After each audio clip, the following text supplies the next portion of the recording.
అదే RTV app వార్తల్ని క్షణాల్లో చదివే అవకాశం ఉంటుంది. ఒక న్యూస్ పేపర్, ఒక టెలివిజన్ ఛానల్ మీ చేతుల్లో ఎప్పుడూ ఉంటాయి.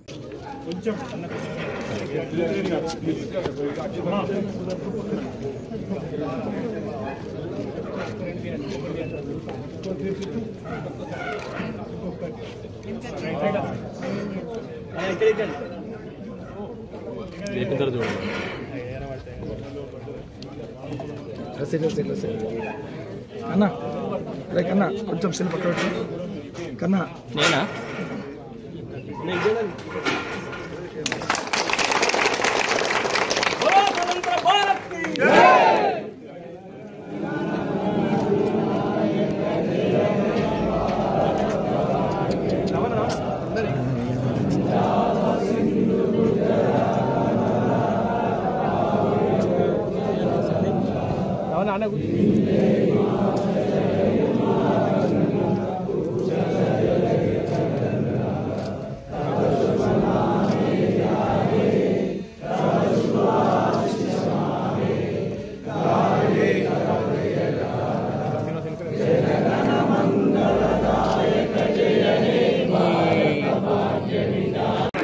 దేశానికి స్వాతంత్రం వచ్చినటువంటి ఈ ఆగస్టు 15 సందర్భంగా దేశవ్యాప్తంగా స్వాతంత్ర దినోత్సవ వేడుకలు బ్రహ్మాండంగా జరుగుతున్న వేళ బీఆర్ఎస్ పార్టీ కేంద్ర కార్యాలయం హైదరాబాద్లో మా వర్కింగ్ ప్రెసిడెంట్ కేటీఆర్ గారు జాతీయ పతాకాన్ని నిర్వహించడం జరిగింది. అదేవిధంగా జిల్లాల్లో జిల్లా అధ్యక్షులందరూ కూడా కార్యక్రమాల్లో పాల్గొంటున్నారు. మంచిర్యాల జిల్లాలో దాంట్లో భాగంగా మాజీ శాసనసభ్యులు పెద్దలు దివాకర్ రావు గారు, మాజీ శాసనసభ్యులు కొల్లపల్లి సోదరులు దుర్గం చిన్నయ్య గారు, అదేవిధంగా ఇతర సీనియర్ నాయకులు అందరూ కలిసి ఇక్కడ మంచిర్యాల జిల్లా బీఆర్ఎస్ పార్టీ కార్యాలయంలో జాతీయ పతాకాన్ని నిర్వహించడం జరిగింది.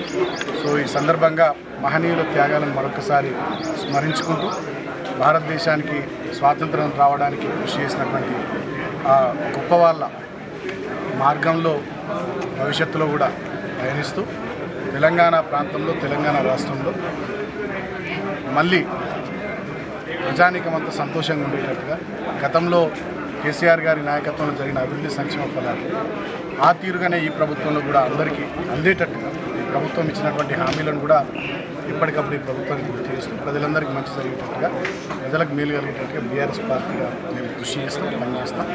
సో ఆ క్రమంలో మహనీయులు మహాత్మా గాంధీ గారు కానీ, జవహర్లాల్ నెహ్రూ గారు కానీ, సర్దార్ వల్లభాయ్ పటేల్ కానీ, డాక్టర్ బాబాసాహెబ్ అంబేద్కర్ కానీ ఇలా ఎందరో త్యాగదనుల త్యాగాల కృషి ఫలితంగా ఎందరో కోట్లాది మంది, లక్షలాది మంది అప్పటి ప్రజానీకం పోరాటాల ఫలితంగా ఏర్పడినటువంటి ఈ భారతదేశ స్వాతంత్రంలో ఎందుకంటే దేశమంతా కూడా మంచి జరగాలని, అందరికీ ఈ స్వాతంత్ర ఫలాలు పొందాలని, కాశ్మీర్ నుంచి కన్యాకుమారి వరకు స్వేచ్ఛా వాయువులు ఈ దేశంలో అందరూ పీల్చుకునేటట్టుగా అన్ని వర్గాల ప్రజానీకానికి మంచి జరిగేటట్టుగా ఎందుకంటే కేంద్ర ప్రభుత్వం కూడా చొరవ తీసుకోవాలని సందర్భంగా కోరుకుంటూ ఈ కార్యక్రమంలో పాల్గొన్న ప్రతి ఒక్కరికి కూడా ప్రభుత్వం కృతజ్ఞతలు తెలియజేస్తూ మరొకసారి స్వాతంత్ర దినోత్సవ వేళ దేశ సేవకు, అదేవిధంగా తెలంగాణ రాష్ట్ర సేవకు, సమాజ సేవకు మేమందరం కూడా కేసీఆర్ గారి నాయకత్వంలో పునరంకితం అవుతామని, తద్వారా ప్రజా జీవితంలో ఉన్నటువంటి మేము ఆనాడు అధికార పక్షంగా 10 సంవత్సరాలు ప్రజల కోసం పనిచేసిన మేము